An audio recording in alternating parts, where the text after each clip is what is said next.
Miami for vacation. I mean, the world is so much bigger. So many Yeah. different places to go to, opportunities to experience. Different cultures. And it's a huge world out there. Nah, facts, and that's what we try to do now. Even teach the little one. I mean, shoot, she definitely got a few stamps in the passport. You know what I'm saying? And Yeah. that's what we want to continue, right? We want to make sure that, and I do feel bad. You know what I'm saying? And Life can be beautiful if you let it.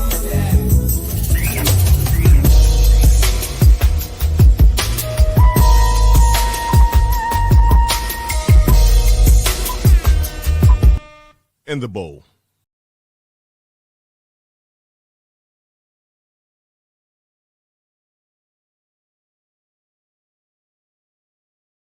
yo, yo, yo, what do you know?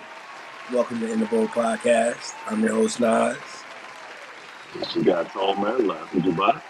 and as always, In the Bowl Podcast is sponsored by your nation's own #1 mobile hookah provider, Sisha to You, where they not only do private events, they do wholesale and they do distribution and take that experience to the next level. And one thing I do always want to add, if you like what we're talking about, click like and subscribe. What's up, dude? What's going on, man? How you doing? I can't complain, man. I can't complain, man. It's springtime, as you can see. The sun's out, It's summertime. The weather's feeling good. I think we officially broke. So it's summer. It's spring, summertime in the DMV. So life is good. Well, from all the memes I'm seeing, I think there needs to be a new catchphrase. Instead of "sun's out, guns out." I think it needs to be "sun's out, pollen's out." Fact. Allergies are still at an all-time high out there. I mean, allergies over here, man. You think it's someone trying to? I don't know. It's worse than the bill collector, man. It's just you step outside, it's taking your whole life, man. This pollen out here ain't no joke, man. You got a car wash business, you're definitely in the game. It's crazy, man. It's very few things that I miss about that I don't miss about playing basketball. I would say pollen is number one and number two. Yeah, this pollen ain't no joke, man. But I don't know, man. I think one thing I've been thinking about, man. Since we moved into our new little area whatsoever, man. As a youngin', I'm not gonna lie, man. I used to when I first started driving, I believed in like the slow roll through the stop sign, especially because no one knew about it. I'm not gonna lie, but I feel that as a new parent, there are some things that I think that I used to do that now I look at other people do and I despise them. Mm. And despise could be a strong word, but I'm not gonna lie. I think that's how I feel. Okay. Like one thing recently that I've seen, especially in the neighborhood, folks act like there ain't no stop sign even existing. Oh man. And I don't know, man. It just blows, man. Kind of look at them, and I'm not that guy that will stay on the corner and be like, motherfucker, stop speeding, slow down. It's a fucking stop sign. And I'm not gonna lie, man. I think I'm about to put a petition up, man, to put that new. You can say what you want to say. I don't care. But now, I feel like I'm about to put a petition out to give them the new, what's it called? The stop sign lights, cameras, whatever you want to call it. Yeah, I think I'm gonna get a petition signed for that, man. Like, look, man, we gotta get these stop signs, man. It's getting out of pocket, man. Because I always think about it now. You know what I'm saying? Say when she gets a little older, and she done kicked the ball around and then ran out into the street. Now, granted, me as a parent, I have to do my job and making sure that she understands. Like when you walk across the street, look both ways. I get it because again, you can't always be on the offensive side, especially when it's a human versus a car, right? It's like you gotta learn how to know your defensive side, and that's your defensive side. You know what I'm saying? Look left, right before you cross the street, right? And As a matter of fact, don't cross the street until you got a parent with you. You know what I'm saying? That's obviously up until a certain age, but again, it's one of those things to where, I think about that all the time. I think there are things now that I catch myself saying that my parents used to say. You know what I'm saying? Like I think the other day I was sitting there like, well, if you ain't gonna eat your dinner, then I guess you're just gonna starve tonight, huh? I think the other night, and then what else I said? I said, I don't know, it was like 9:30. I turned the light off in the kitchen and said, kitchen's closed. No one back in the kitchen. Kitchen's closed now. Kitchen's closed. So I don't know, man. It's I've been sitting back and reflecting, especially as she's getting a little older. I do have a feeling that I will be, close the door. You weren't raised in no barn. You letting the air conditioning out. The classics, man. Classics. I may try to do a little better step and maybe put a filter on the water fountain. I mean on the hose outside and like, oh, hey, drink outside out the hose, type of thing. Right? You know what I'm saying? That's all the things I did. Or used to have the water gun. Don't even act like, you know what I'm saying, you used to drink some of the water out the water gun. You know what I'm saying? I don't care what no one says, man. But yeah. Life was different back then, man. The world is it's changed now. Some for the better and some for the worse. But yeah, no, I get you, man. I mean, everything comes full circle because matter of fact, your young one has a birthday coming up, right? Terrible twos. Oh man. Somebody made a great statement the other day. Somebody said, so yes, she turns 2 this week. And somebody was like, terrible twos is one thing, but then when they hit 3, it's the equivalent of basically saying it's a 2-year-old with experience. And I was like, damn, that's deep. But then as a new parent, it also made me think who's somebody living in the real time of these entering the terrible twos or being very well acclimated with the terrible twos. I think, for somebody who can't talk, she got some stuff to say. I know that. I don't know, man. I think it's I'm trying to figure out how it's gonna go. But living in that real time, you just pray that you just see the end of that light. Yeah. Because I find myself and the missus, there are certain days where there are certain faces made where you just look and you like, ooh, buddy. Ooh, buddy. Like, be like, he's gotta be like, Lord, the devil's trying me today. Trying to see, when get the best of me today, not today. But then it also makes me think, they got this new parenting thing out, man. It's called gentle parenting. Interesting. Okay. And what does that entail?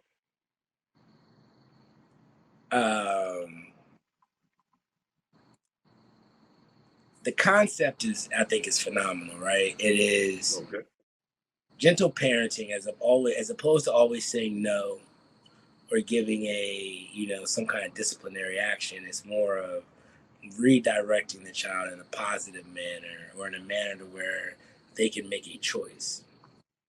That's the first fucking problem. These kids got too many motherfucking choices out here. That's the first issue. But that's a little problematic. But it's very fucking problematic because there are certain things in life you don't have choices. You have right and wrong, and don't fucking do it, right? So, but this gentle parenting thing, man, I don't know. I think the choice thing to me, I have a concern. Unfortunately, I do believe that, and this is where the difference is. I think when for me growing up, I don't care what no one says. I do feel that sometimes our parents took some of their frustration out in discipline when they were actually in a bad mood or upset, right? That's a fair statement. And they would discipline us if we made them mad. I feel that you should still discipline a child, but you should do it in a loving, corrective manner, right? So, if a child does if you believe in it, If a child gets like a pluck, a pinch, a spanking, whatever you want to call it, Mm-hmm. I don't say do it with a smile, but I think you should deliver the message of like, look, this is kind of what happens when you do it. This is better than. I don't know. It's hard. I guess it's hard to phrase it, but I think you Yeah. can discipline a child and not do it when you're upset. It's just like having a conversation with an adult, right? If an adult makes you upset, a lot of times they say go to your corner, and I think sometimes parents need to do that when they deal with their kids. But the gentle parenting thing, I don't know. I feel that unfortunately there are some actions that need to be corrected a little more firmer than just saying, well, if you don't want to do this, then this, then you're going to have to do this. Like, right? I don't know. Sometimes I don't think Yeah. I have mixed No, feelings. I agree with you. I think it can be used in different situations because I mean, all corrective action doesn't have the same verity to it. Some things are definitely more serious than others, and that whole thing about disciplining with a smile. To me that's a little creepy. It is. Because if somebody is telling me not to do something, they're cheesing at me. Either I'm going to get extremely scared because I think they're about to lose their mind, or I may start laughing and, of course, make that situation worse. Because when your parents are trying to discipline you, if you started, laughing or smiling or some sort of, remark, that made the situation like 1,000 times worse. Yeah, man. Yeah, I've been there, done that. I was me as the youngest. I forgot what we were doing. Me and my brothers, we were doing something. And so, my mom got mad and I guess she was all preparing all whooping, right? Okay. But she was, I guess when she was giving one of my brothers a whooping, I started laughing because he was making faces but acting like it was hurting. He was making faces. Oh, man. I'm not gonna lie, like now I look at it, man, it's disrespectful little shit for that. But he was making faces, right? And so it's my turn. And she goes around and is like, she calls my dad to come give me a whooping. And I was like, Called in backup. they called him back up, and I was like, yo, that's not even necessary. You know what I'm saying? It's like, I was like, you don't even need to do all that. I can't, it should be an even, fair trade across the board. Exactly. But like you said, I don't know, man. I think it is a creepy, especially when you smile or whatever. But Yeah. I think there's a way you can parent and still be firm, and the gentle parenting. Because you do want to. I mean, I think these kids do lack love, you know. But at the same time, is some of these kids don't understand the true definition of right, wrong, and consequences. Or Nah, you know, not even just. I don't even say just right and wrong or consequences. I think it could be. Not everything's a consequence, right? I think a lot of actions have a response to it, right? Or a lot of your decisions, there could be a reaction, right? A lot of your choices, so it could be good, bad, or whatsoever. You know what I'm saying? exactly. But I think that people need to understand if you save your money, you can buy what you want to buy, right? Yeah, If you live within your means, you can, maybe that makes you happy. If you steal, if you rob, you may go to jail, right? You know what I'm saying? So, I'm not looking at it just from the negative side. I'm looking at it from both sides. I think there are people just need to understand, with every action there becomes a reaction. So, exactly. so I don't know. I think teaching that as well, even from a financial stewardship, showing the benefits and showing the negatives of it. I mean, I think that should be more taught, right? And I think again Yeah, to um, just teaching the kids that, right? But I do think I think kids right now, they definitely need some love, man. yeah, man. I agree, man. And speaking of, corrective action and consequences. So I was reading this week. Our guy Trick Daddy down in South Florida, Miami. He replaced his gold grill, his iconic gold grill that Yeah. he had for 30 years. He just got that replaced this year. And the thing that threw me off is right after, I read that statement.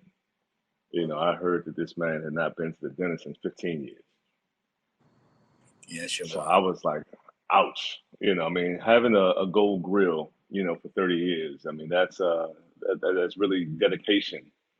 It shows, you're committed, you're locked into it, but not doing, the routine maintenance. It's like having a car and not, you know, changing your oil or getting the fluids, flushed after, like 10, 15 years. I was worried about, what was under there, because I mean, that's a long time not to see the dentist. Now, I admit that, I may have, missed a cleaning, here and there, throughout the course of life, so definitely not, the perfect dentist patron. But 15 years, that is wild. I mean, I think that's big, even in the black man's head, right?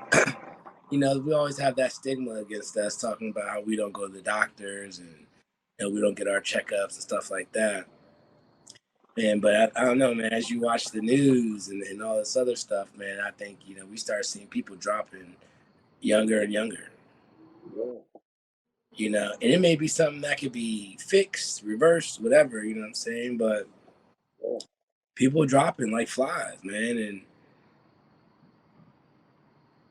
that's tough. It is. I mean, that's a hard pill to swallow, especially when you get no pun intended, especially when you get a diagnosis that had something been caught earlier. It could have been 100% correctable. Hmm. And now you're just dealing with the situation as is. I mean, that's a tough one, man. Yeah, like they always say, the prevention's better than the cure. You know what I'm saying? So you can try to prevent it, man. I do recommend all of us, all of y'all. You know what I'm saying? To get checked up. But back when you're tricked out, you know what I'm saying? Definitely respect the trick. Yeah.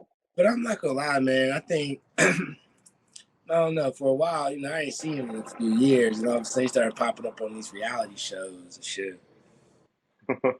And even with this gold grill, I don't know, man. I feel like something happened to his face. Oh, no, he had lupus. What'd you say? He had, well, not had, but he has lupus.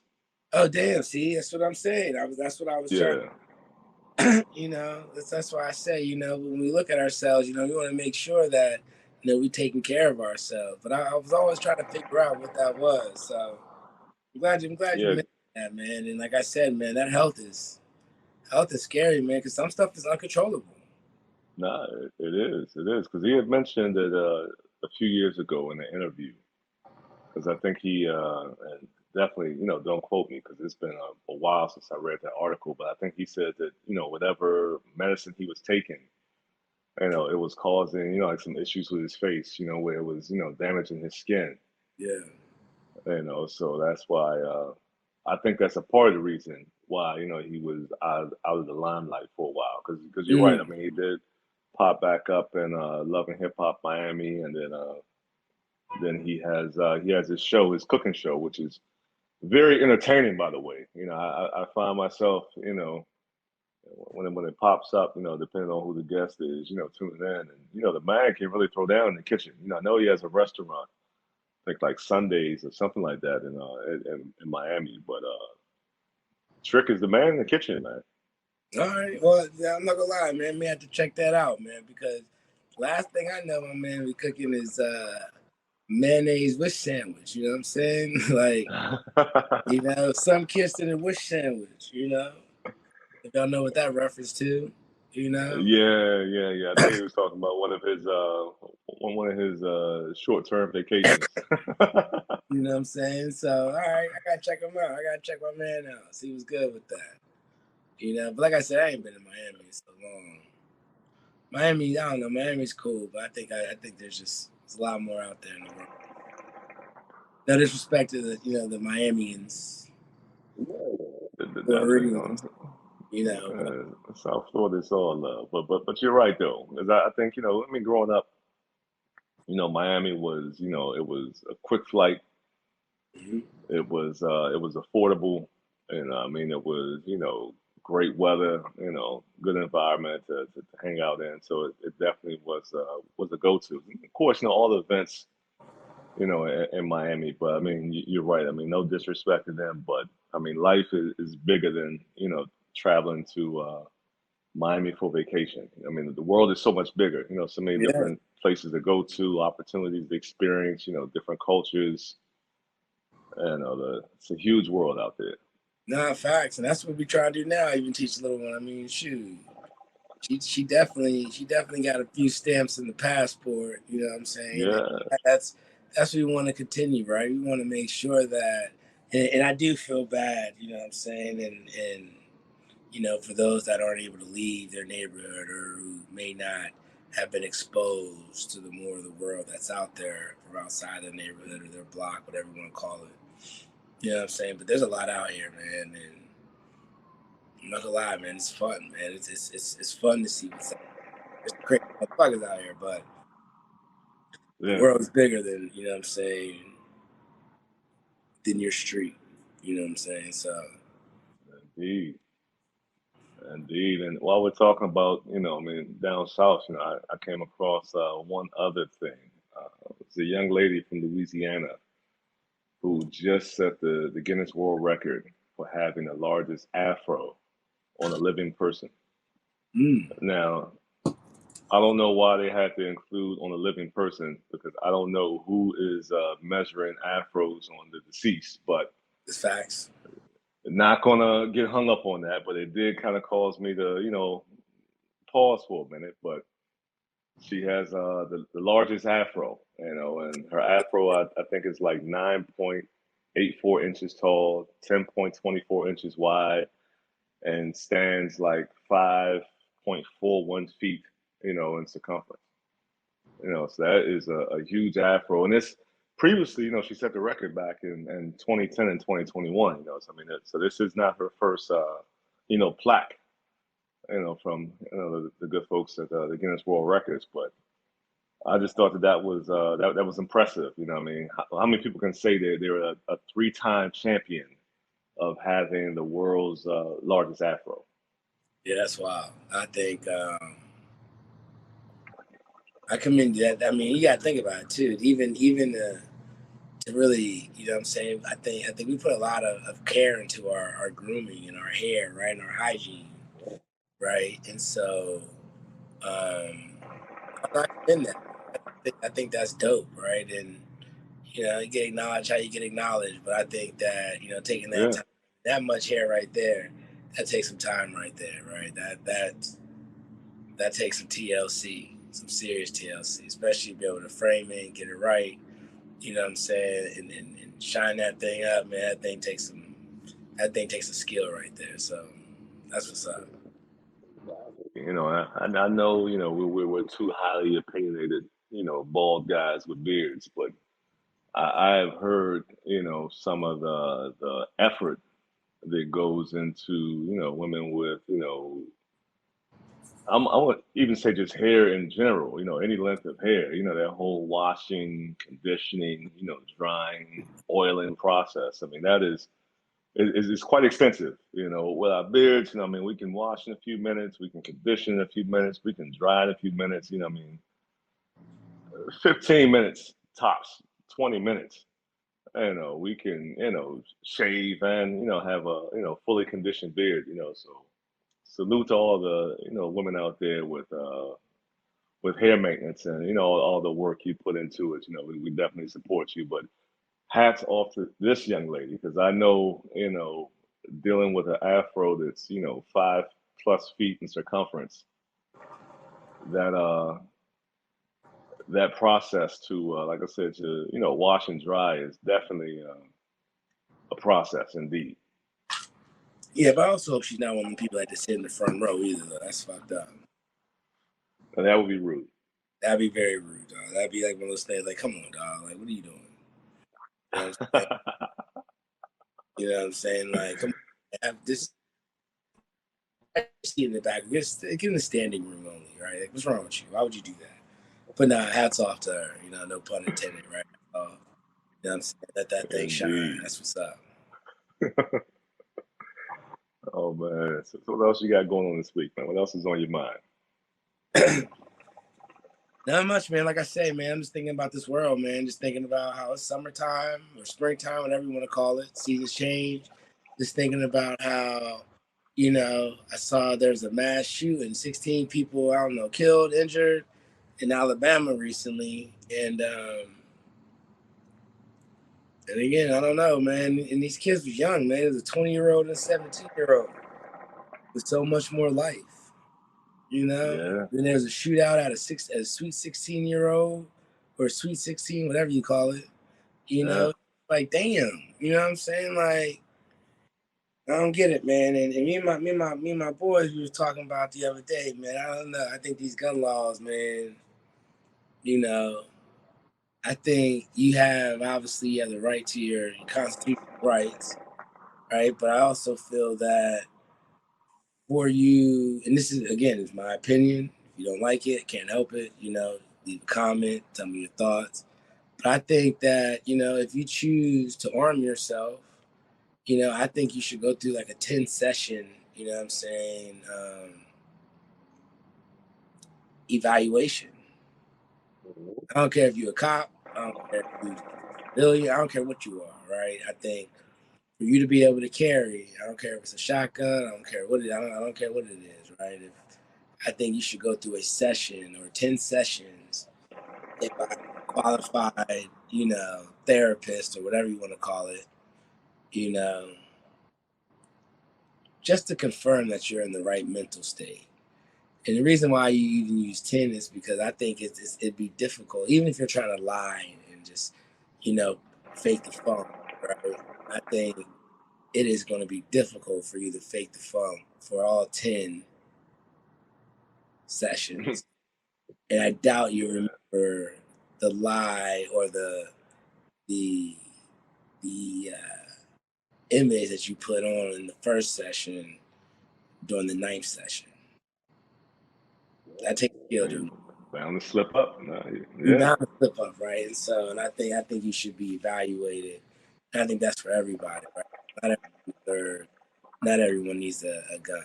You know what I'm saying? I mean, we've seen people leaving it out and kids taking it. We've seen him just not, you know, being in the right state to put them up properly, secure it, whatever you want to lock them up, whatever it is. You know what I'm saying? You're not taking those extra precautions. So some people don't need them. No, I think, Not for everybody. yeah, I think it's we're at this place right now to where we in a cold world right now. We in a super sick world. But let me ask you a question. So we was talking about last night. Obviously, you know, we in the seasons of festivals and all the fun stuff, and obviously, you know, this past week, they just had Coachella, you know, and obviously Rolling Loud has continued to go through, right? So what do you think about Coachella versus Rolling Loud?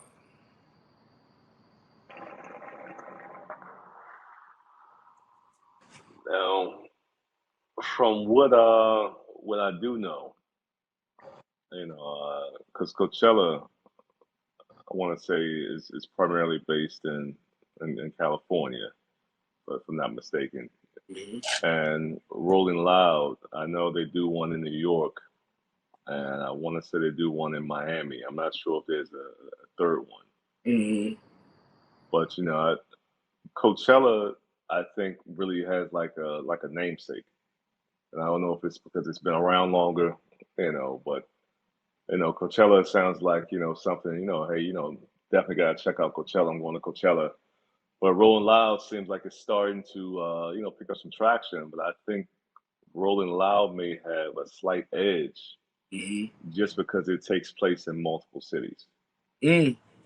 Yeah. So it's kind of you know, gift and a curse because Coachella is like an event. Like, ah, well, look, yeah, we want to Coachella this year. It's like, ah, we're locked in. You know, you're making it, you know, you're putting it front and center. But at the same time, you know, depending upon you know where you're located at, you know, it may be easier to access. You know, Rolling Loud because they're in multiple cities. Where all right, well, if I can't make Miami, I can make New York. If I can't make New York, I can make Miami.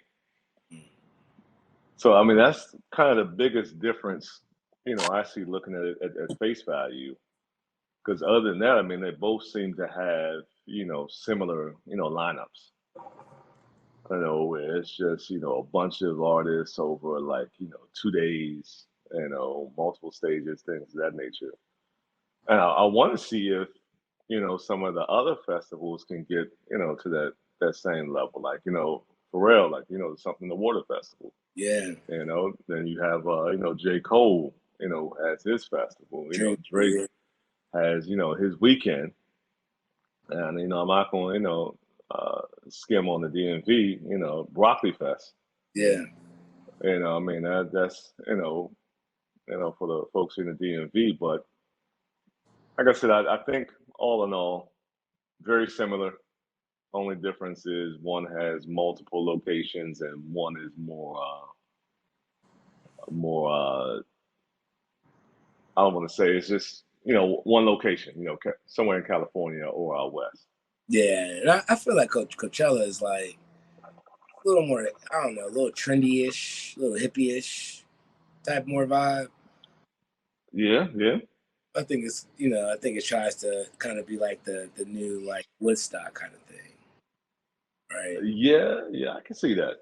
Like it's trying to be the Woodstock of the new age.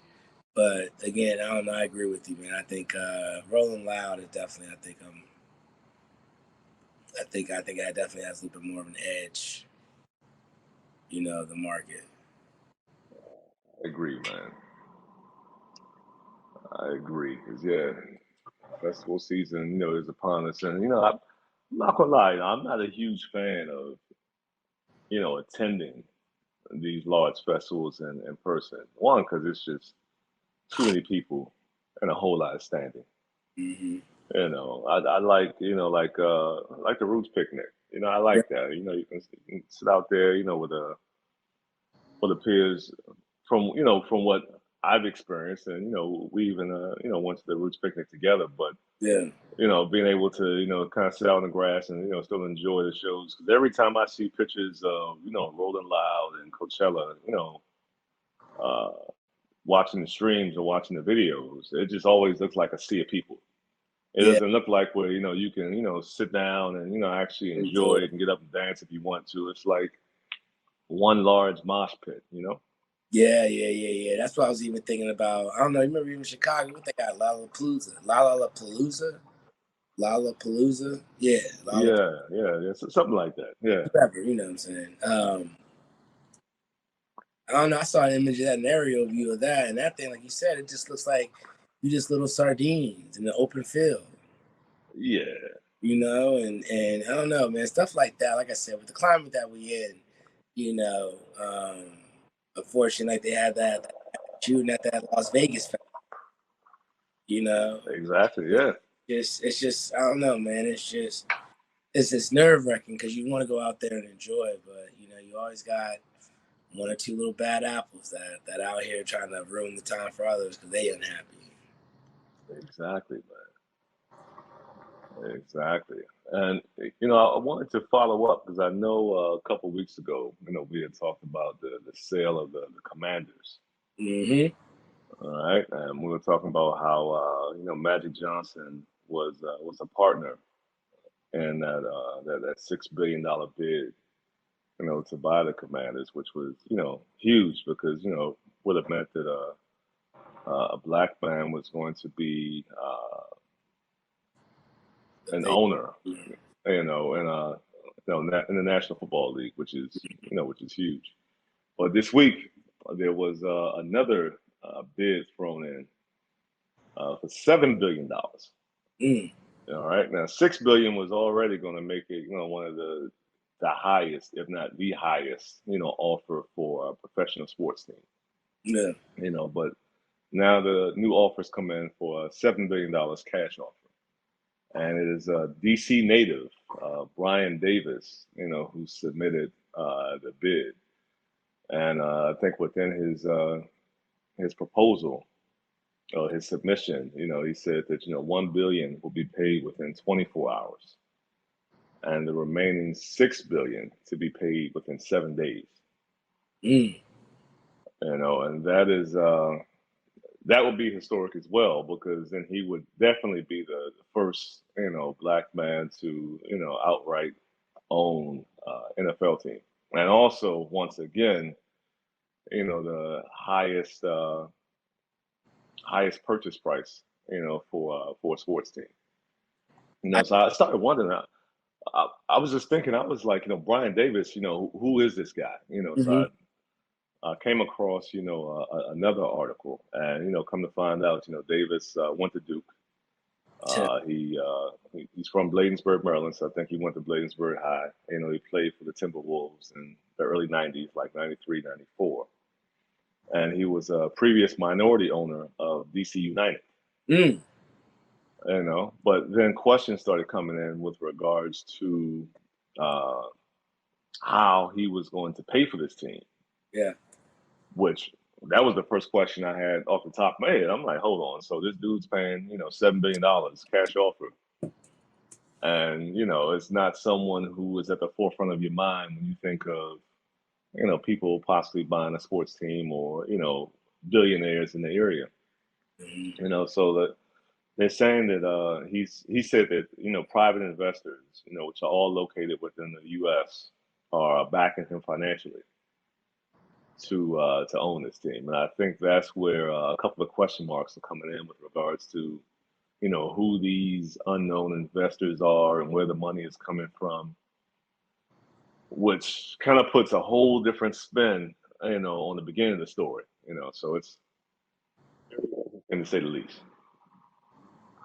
Yeah. I just want to see my folks shine, man. I just want to see people get it how they live it, right? You know what I'm saying? I want to see, you know, uh, definitely let us see us on a team, right? And I don't know. I mean, he could do it. He has his silent investors, but it'd be cool if it could be a group of us, right? They always talk about strength in numbers. You know what I'm saying? Folks getting their money together, and then and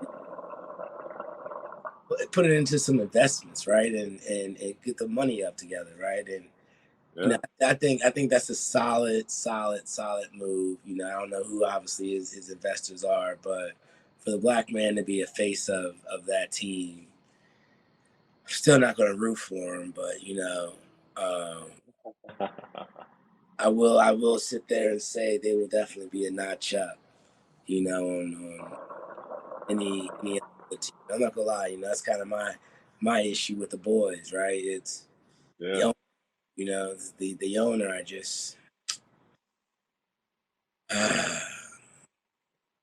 Yeah, can't yeah. get Good old Jerry, man. just can't get with it. But like I said, I love to see us in that seat. Truly be head of the table. I think that's where it's at. And I also read, something else that made me laugh, because it's something I say all the time. And the conversation was centered around Daniel Snyder has owned the team for the last 24, 25 years, right? Yeah. I guess all of the ups and downs, and poor seasons, and things of that nature kind of fell at his doorstep, since he was the owner, and he was instrumental, and a lot of different moves in which he was trying to make. So the conversation was that I mean, kids under the age of 30 right now. Well, I'm not gonna say kids, individuals under the age of 30, who are fans of No. the Commanders. They don't know they don't know how valuable and how good that franchise, used to be. They don't know the history, because they're just looking at, what you've done in my lifetime, right? Which is a, true statement. Because if you look at the Commanders of the last 20 years, you're like, yeah, all right, we got to the playoffs once. Yeah, we paid Albert Hainsworth, $100 million. He really didn't play. What happened with RG3, the different quarterbacks, and things of that nature. But I always tell people, I'm like, I'm old enough to remember, when the Washington team was good. I think And that's kind of been I think that's been the leg I stand on. I'm old enough to remember, when they were good, when the NFC East was a force to be reckoned with. Where you had to respect every team in the NFC East. that's fair. That's fair. But I think also, I'm not gonna lie. I mean, a lot of times the Commanders, y'all look good on paper a lot of times, even to date. On paper, y'all look decent, but for some reason, y'all just can't pull it together. You know? Yeah, I I don't know mean, what that says. Is that I ownership mean, as the players? I think it's a combination, of the two. It's ownership, it's coaching staff, it's the GM. I mean, it's the players, it's injuries. I mean, it's the perfect storm. But at the end of the day, when the owner is signing off on things that happen, because the owner is signing off on which players you have, the owner is signing off on which coach you have in GM. The responsibility lies at their doorstep. It's like a CEO. If the company is doing bad, just because, IT or research and development is slipping, the owner still has to, well, not the owner, but the CEO still has to answer to the board. Yeah. And the board is the fan base. So it still falls, squarely on the owner. When they win, owner gets to take that. When they lose, owner has to, eat that as well. No, facts. No, I definitely agree with that. I definitely, but also, and then you think about, also in this season coming up, you saw Odell, OBJ get signed to the Oh Rams. yeah, be more. And I don't know if you seen the press conference of when he was talking about, when he signed the dotted line, but he was talking about LeVar Jackson and him being happy that he's going to play with him, But LeVar, he's also talking about leaving. Yeah, he is. He is. But my issue with the interview was, and I'm all about supporting, I'm all about supporting each other, but something that really stuck with me, man. I don't know. Did you see the way he did the finger wave to him? Like, I think that just threw me off on the interview. Like, I just, unfortunately, man, I don't know. There's something about it. I just couldn't fuck. I don't even want to. I don't even want to copy it. Like, he literally just did some. I don't know. He did some kind of finger wave, but I don't know. I didn't feel comfortable, man. Yeah, I did not see the finger wave, but I definitely I'm going to go back and watch the interview because I heard sound bites and of course I read read the article about it, but I did not see it. But now I feel as though I need to lay eyes on it. Yeah, man, he did like the 4 or 5 finger wave on it, and I was like, "What is this?" I don't know, man. I had a problem with that. I Yeah. felt like, you could have just said what's up and kept it moving. But hey, my opinion, you wave how you want to wave, do what you want to do. But I think you probably could have chose a different what's up. But I'm gonna leave that there. I'm gonna leave that right there on the table. Take it how you want to take it. Feel how you want to feel. I can't. That finger wave was unacceptable.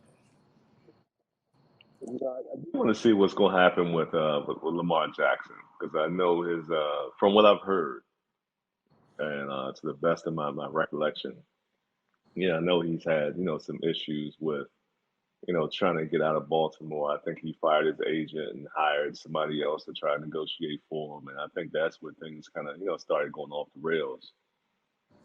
So I don't know if he's going to make it out of Baltimore. I don't know if he's going to be in Baltimore for the full season. Yeah. But it would be nice to see both of them together on the field. Yeah, that would definitely be tough. I definitely agree with you on that. But shit, he better get Jalen Hurts. management team. You know what I'm saying? Like this management team got him. I don't know, what's that? 250 million for 5 years. Crazy, yeah. You know, so I don't know, man. Better holler at your mans and be like, "Yo, what's up? You know, I need some help.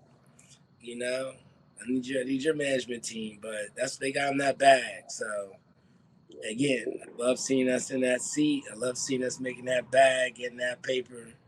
So hats off to all of them for being able to choose what they want to do. So And to to quickly switch gears, you know, NBA playoffs have kicked off, which I'm excited about because there's actually, you know, games I can catch, you know, so I can, you know, wake up at 5 and, you know, catch at least maybe the end of the third quarter or the fourth quarter, you mhm. know, of some of these games, which is, in my opinion, I mean, it's the best quarter because that's when you're going to see, you know, who's winning, who's losing, who's coming back, who's getting blown out. Yeah, You know, me seeing the first quarter really doesn't tell me too much. You know, you can't predict the way, you know, the second half's going to go. So definitely excited about that. But your boy Draymond Green, you know, I see he had a, you know, slight situation of, you know, where he you know, stomped on someone's chest, and you know, the conversation was centered around, you know, of course, you know, he was ejected from the game, but does that warrant a suspension? yeah, man. Because you know, in the playoffs, I mean, you miss a game, and I want to say Golden State was already down, you know, 0-1. So I mean, if they go down 0-2 and he's out for game three, you know, that's a steep hill to climb, you know, to come back and win that series because they threw out some numbers. You know, the stat guy always knows it. They're like, yeah, no team in NBA history has been down, you know, 0-2 in the first round and, you know, overcome that deficit to make it to the second round. So I'm just going to have to go off of them with that because, you know, I don't have those stats in front of me. But, you know, that puts his team in a very tricky, challenging position.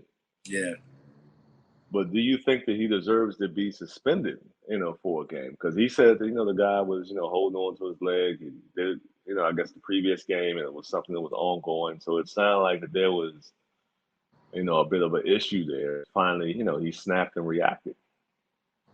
yeah. I mean, I think he should be suspended, man. I'm a Draymond fan. I'm not. I think he plays tough. He plays with a lot of passion. You know what I'm saying? Um, yeah, man. I fuck with Draymond, but he needs to be suspended for that because again, and it's tough too, right? It's Yeah. you're in a playoff game. You know what I'm saying? The temperatures and you know what I'm saying, emotions are flaring and all that. And but I think that you still gotta, you know, you at a certain level in your career. I think you need to learn how to sort of step back and, you know, keep your composure, act like you've been there before, right? And so you can't step on nobody's chest, man. And honestly, that's one of those things to where I wouldn't be mad if he got up and started swinging. You know what I mean? That's how I feel about it. And, you know, because you look at one angle, it's like, okay, you know, he got away from him. But then they hit us with this other angle where you saw the force of the stomp and, you know, his body, you know, flying up into the air as a result of the stomp afterwards. Yeah, It's I mean, like, yeah, that doesn't look good, there's a foot on. You know what I'm saying? Like, nah, you know, nah, it's not no bueno for that. I can't respect that, man. It's a dirty play. That's a man. dirty I play. agree. But yeah, nah, I think he should be suspended. You know, and hopefully he come back and see what's good. But I will say, I don't know, man. You know, I know we're not a sports podcast, but you know, I think I was just watching the Grizzlies, man, and they really can't shoot, man. They ain't gonna make it too far, buddy. They might as well enjoy just being the flashy ones for right now. But I just don't see them making it too far, man. They can't shoot. They can't. They're not too diverse in their gameplay, so can't be all in one man. It definitely takes a collective. You know, I mean, you gotta have a supporting cast. You know, 'cause one person can only get you so far. But I definitely am committed to watching a few more of these games to be able to give a little bit more of my thoughts and opinions Yeah, facts, on it. facts. Now I think that's big, and excuse me, I forget the man's name, but the Bama, his daughter was screaming. You know what I'm saying? When they were playing the Every time I shot the free throw. yeah, right. Yeah, And then they were talking about how the following game and whatsoever, this young lady, this young girl was getting death threats, and so they escorted her out of the game. come on now. Again, it goes to one of those situations where it's like, I'm gonna say it now, you fuck with mine, and we're gonna have a problem.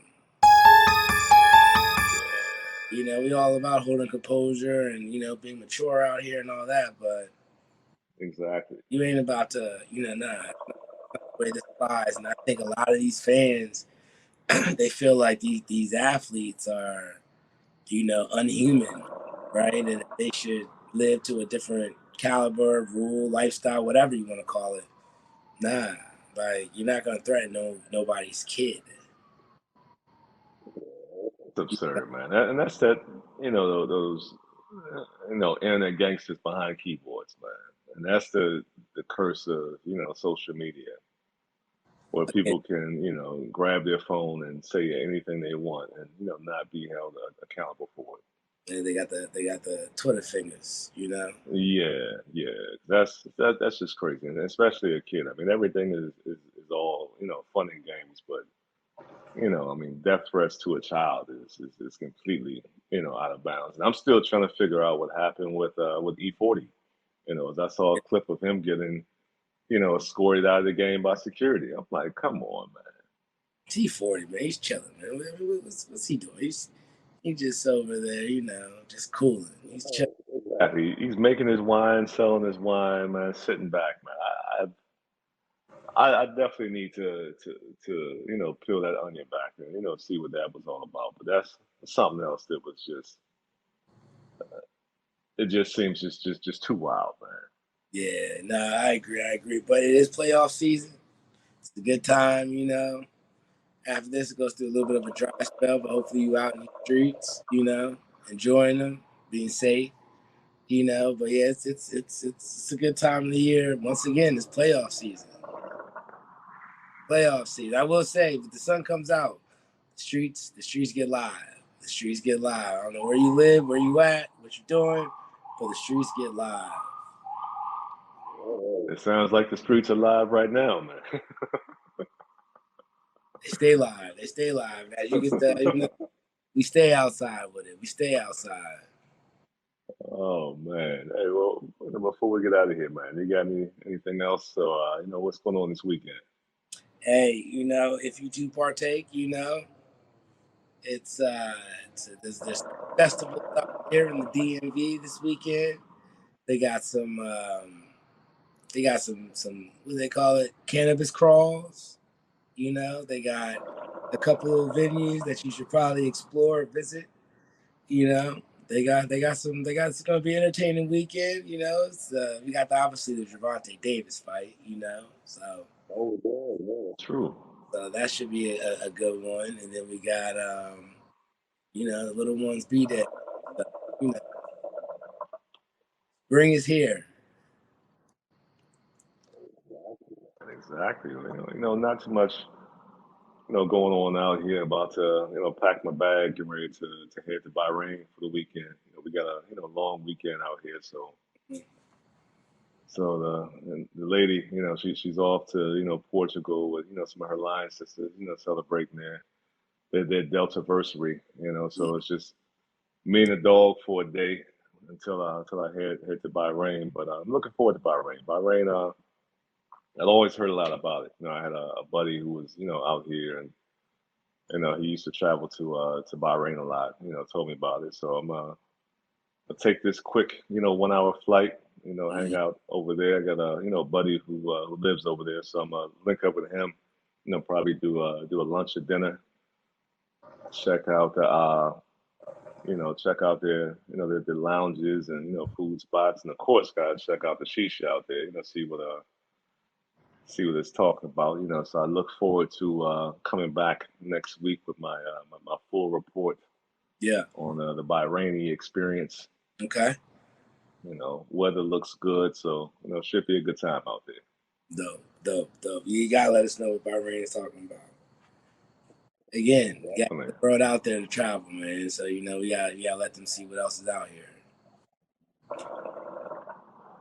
No, I agree. I'm gonna try to do better, with being behind the camera, to get some pictures of some videos, so that we can include that in the pod, so we can memorialize and share, that experience with everyone. So, I'm definitely looking forward to that trip, man. Quick trip, but a good trip. It's only a few days, but I mean, Bahrain is pretty small. So my buddy was joking around. He was like, one of the guys I work with was telling me, he was like, yeah, you only need about half a day in Bahrain. After that, you've seen the whole island. I was like, man, so we'll see. So I'm excited about that one, man. Yeah, that should be dope. That's dope. You gotta let us know what's up with that. Indeed. But before we get out of here, once again, shout out to Shisha to you. Don't forget you can follow them on IG. You can follow us on Twitter at In the Bowl Pod. We always say we are two highly opinionated individuals. So if we said something that struck a chord with you, definitely hit us up in the comments. Let us know what you think. Let us know your perspective, and we can chop it up and talk about it. And last but not least, don't forget to keep those hookahs clean. After every use, just go ahead, rinse it out, clean it up. So when you're ready to smoke or you got some folks coming over, half the work is already done for you. So until next week, we appreciate you. As always, you stay ready and you gotta get ready.